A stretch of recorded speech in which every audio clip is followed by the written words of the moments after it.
नमस्कार, फ्रंटलाइन 24 में आप सबों का स्वागत है। मैं मनोहर आनंद झा। अभी हमारी टीम पहुंची हुई है चौंटा पंचायत, जो कि बिस्फी प्रखंड के अंतर्गत आता है। और अभी हम लोग हैं चौंटा दुर्गा स्थान में। यहाँ बहुत ही अच्छा मंदिर है और श्रद्धा का बहुत ही अच्छा केंद्र है ये। और हम लोग के बीच श्रद्धा के प्रतिमूर्ति मिथिलेश चौधरी जी हम लोग के बीच हैं। इन्होंने इस बार सरपंच पद के लिए दावेदारी पेश की है। आइए इनसे करते हैं चुनावी चर्चा। सर्वप्रथम आपका फ्रंटलाइन 24 में स्वागत है। मैं इस चैनल को भी कोटि कोटि धन्यवाद और आपको भी आशीर्वाद। मैं एक साधु भी हूँ, इसके हिसाब से मैं आप लोगों को आशीर्वाद देते हैं।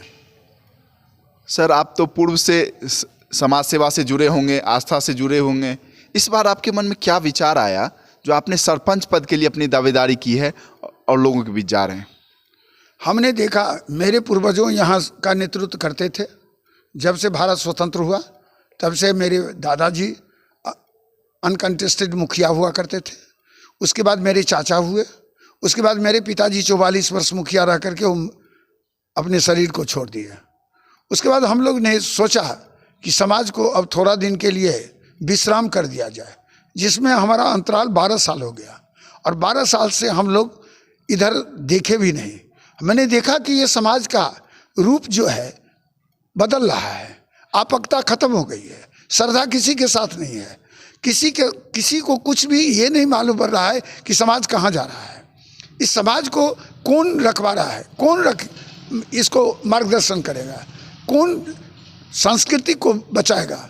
ये इस पर हमने विवेचना जब मैंने किया तो कुछ हमारे ऐसे लोग थे जिसमें मंगल भगत थे, ऐसे ही सुरेश महतो जी थे, हमारे ये सब जितने भी हमारे कैबिनेट में थे। ये लोग कहे कि इस बार जो है आप सरपंच में मुखिया में खड़ा होइए। मैं कहली मैं नहीं मुखिया में होऊंगा। मैं साधु हूँ, मैं प्रपंच से अलग रहना चाहता हूँ। उसमें लेन देन का ज़्यादा कारोबार है, वो हमारे लिए अच्छा नहीं होगा। इसलिए हमने सरपंच का पद लिया। और सरपंच एक न्याय का पद है। और मैंने सोचा कि मैं मंदिर पर रहता हूँ और मैं एक साधु हूँ, अच्छा न्याय कर सकता हूँ। और मैंने यही कहा कि सवेरे उठ करके मैं कहूँगा, हे भगवान, अगर आप में शक्ति है तो मुझको पंचायत में ऐसा दे दीजिए बुद्धि और विवेक जो कोई आदमी झगड़ा ना कर सके और मेरे पास ना आए और ना मुझे केस ले। यही मेरा ये संकल्प हुआ। कुछ मूलभूत सुविधा हमारे गाँव में है, उसकी कमी है, उसको मैं देखा हूँ।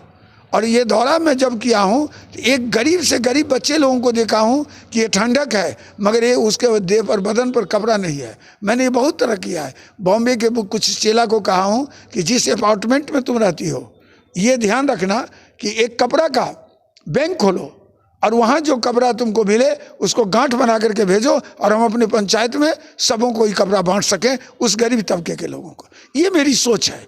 कुछ ऐसे सोच है कि हमारे बच्चे यहाँ पर हैं, वो कोचिंग पढ़ने के लिए जगह जगह पर जाती हैं। समय है विपरीत होता जा रहा है। हमने ये सोचा है कि मंदिर के आगे वाले ज़मीन में 12 ठो रूम बनाए हैं और उसको जो कोचिंग सेंटर बनाएंगे। जो हमारे गांव में बहुत विभूति सब है, रिटायर करके आया है रेलवे से, वो सब यहाँ पर है, उनसे हम योगदान लेंगे। कुछ ऐसे हैं जो प्रधानमंत्री के प्रोजेक्ट अफसर में हमारे गाँव का है और वो हमको कहा है कि 5 को हम कंप्यूटर देंगे जिसको मुफ्त शिक्षा आप दें। ऐसी व्यवस्था हमारे यहाँ है। हमने सोचा है कि अगर मैं जीत गया तो मैं इस गांव में जितना भी गरीब आदमी अगर मरता है तो उसको मैं 2000 रुपया हम अपने भगवान के तरफ से उसको कफन के कपड़ा के लिए और जलाने के लिए मैं ही दूंगा। ये मेरा ये सोच है। मेरा सोच है कि हम समाज को कितना हम अपने शरीर से हम फायदा कर सकें, सहयोग कर सकें।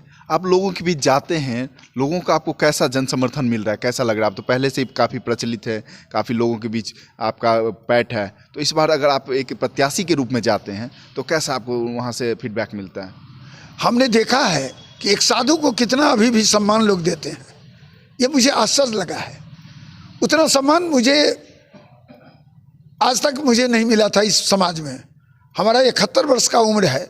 मैं जिस घर में जाता हूँ सबसे पहले हमको आशीर्वाद का वो कामना करता है, जो पैर छू करके प्रणाम करके कहता है, महाराज मुझे आशीर्वाद दीजिए मेरे बच्चे और मैं सुखी रहूँ और मेरे पति भी सुखी रहें, मैं उन्नति के मार्ग पर चलूँ। बड़ी आनंद से मुझे उसको आशीर्वाद देने का मौका मिला है। दूसरी बात मैंने देखा है कि अभी भी हमारे समाज में इतना गरीबी है कि देह पर वस्त्र नहीं है। और उसको मैं देखता हूँ कि इतना सलसता से हमारे साथ पेश होती है, उसको देख करके मैं द्रवित हो जाता हूँ कि ये समाज में कुछ ऐसे लोग हैं कि धन अर्जन करने में लगे हुए हैं, मगर उस तबके को नहीं देख रहा है लोग जो वो समाज हमारा है। अगर उसको हम अगर कर देते हैं तो वो जो रोएगा, वो हंसेगा, तो हमारा आशीर्वाद का सही मूल मंत्र होगा। आपको यहाँ की जनता अगर जन समर्थन के साथ सरपंच पद पर विराजती है तो उस सरपंच पद का, घरमामई पद का आप कैसे निर्वहन करेंगे? मैं सौगंध लिया हूँ यहाँ के हर देवताओं के नज़दीक जा कर के, अगर कोई घूसखोरी हमारे पास होगा तो मैं चुट्टा से भी नहीं छूऊंगा। मैं ये संकल्प किया हूँ कि अगर हम न्याय नहीं करूँगा तत्क्षण उसको रिजनेशन दे करके समाज को दे दूंगा। मैंने संकल्प किया है कि हमारे कुर्सी पर जो बैठेंगे उस दिन से कुर्सी छोड़ने तक ये लोग कह दे कि हाँ सही हमने सरपंच चुना हूँ, यही मेरा गौरव है। वैसे तो आपका सिर्फ न्यायिक व्यवस्था पर सवाल होना चाहिए, फिर भी मैं एक सवाल पूछना चाहूँगा कि आपके पंचायत में सरकार की योजनाओं की क्या स्थिति है? ये नीतीश कुमार जी, बहुत उनको हम धन्यवाद देते हैं। ये इस बार हमको निगरानी में भी रखे हैं, और मैं कहूँगा कि जितना भी पुराना और अभी तक का लेखा जोखा, मैं जब शपथ ग्रहण लूँगा उसके बाद सबसे पहले यही अटैक करूँगा। एक एक योजना को मैं छूऊंगा और एक एक योजना पर उनसे बात करूँगा और कहूँगा कि अब जो योजना आएगा बिना मेरे परमिशन से नहीं होगा, अगर होगा तो एक भी काम आपको चलने नहीं देंगे। जनता मेरे साथ है और मैं तुम्हारे साथ हूँ। जनता यहाँ से जाएगी और कलेक्टर की यहाँ हम लोग धरना करेंगे, और एक भी काम को सही ढंग से नहीं अगर करेगा तो उसको मुखिया पद बहुत महंगा पड़ेगा। ये हम भगवती के स्थान पर कह रहा है। सरपंच पद की गरिमा को देखते हुए हम लोग यहाँ पर जो भी न्यायिक व्यवस्था होती है, जो कि अपने पंचायत स्तर पर उसको निपटाने का काम होता है, तो उसके लिए आप पहली बार बने हैं, तो उस चीज़ को कैसे मैनेज करेंगे?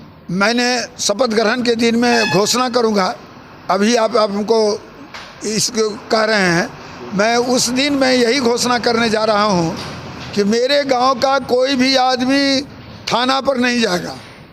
अगर जो आदमी बिना पूछे ग्राम कचहरी के थाना में जाएगा तो एक सेकंड पार्टी को हम लोग सपोर्ट करके उसमें हम अपने तरफ से 2 लाख खर्चा करके उसको हम डैमेज कर देंगे और कह देंगे कि थाना यहाँ है, यहाँ से थाना का जो तुम पैसा देते हो ये गांव में दो, जो हम दूसरे का आँख का मैं ऑपरेशन करूँगा गरीब का, और मेरा जो पैसा मिलेगा दरमाहा 2500 रुपया जो बिहार सरकार देता है, मैंने घोषणा किया हूँ वो 2500 रुपया जो है वो जमा होगा साल में। इस माघ के महीने में सब जितना भी हमारे गांव में बूढ़ पुरानिया सब जो है उसका आँख का दिल्ली से डॉक्टर को मंगवा करके, अच्छा डॉक्टर को मंगवा करके हम अपने यहाँ एक कंबल भी देंगे, आँख का ऑपरेशन भी करवाएंगे और सबको घर को पहुँचाएंगे। ये मेरा है संकल्प। और अंत में आप अपने मतदाता से क्या अपील करेंगे जिनसे कि वो आपको वोट करें, और आपका चुनाव चिन्ह क्या है? मैंने यही अपील करूँगा कि अगर मैं सही हूँ और सही आपकी सेवा करने के लिए हम आए हैं, आपने हमको ऐसा, भगवान हमको वो क्या कहते हैं उद्योग लगा दिए हैं जो मंदिर से हमने कभी आज तक नीचे नहीं उतरा, और आपने एक एक घर में आप हमको ले गए हैं। मैं आपसे यही निवेदन करूंगा कि एक बार जांच करके देख लीजिए। अगर मैं नहीं परखूंगा तो भगवती के दरबार में कहता हूं तत्क्षण मैं रिजनेशन दे करके और हम अपने काम में लग जाऊंगा। तो ये थे मिथिलेश चौधरी जी, जो कि इस बार सरपंच पद के उम्मीदवार बने हैं, और ये सब दिन आध्यात्म से जुड़े रहे, धर्म से जुड़े रहे।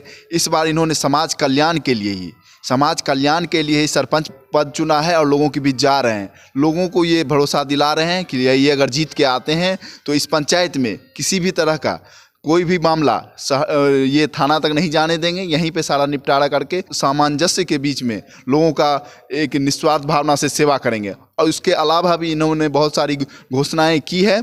अब जनता पर डिपेंड करता है, जनता तो इन्हें पूर्व से चाह रही है, इस बार एक सरपंच पद पर बिठाने के लिए तैयार है। और ये कह रहे हैं कि जैसे भगवान रामचंद्र जंगल अपना सब घर बार छोड़ के जंगल गए थे, लोगों का दुख दर्द जानने और जितनी भी नकारात्मक शक्तियां हैं उनको हटाने के लिए, उसी के लिए ये सरपंच पद पे आ रहे हैं और सभी नकारात्मक शक्तियों को चौटा पंचायत से हटाने का काम करेंगे। सभी पे इनका निगरानी रहेगा और ये लोगों के बीच सदैव बने रहेंगे।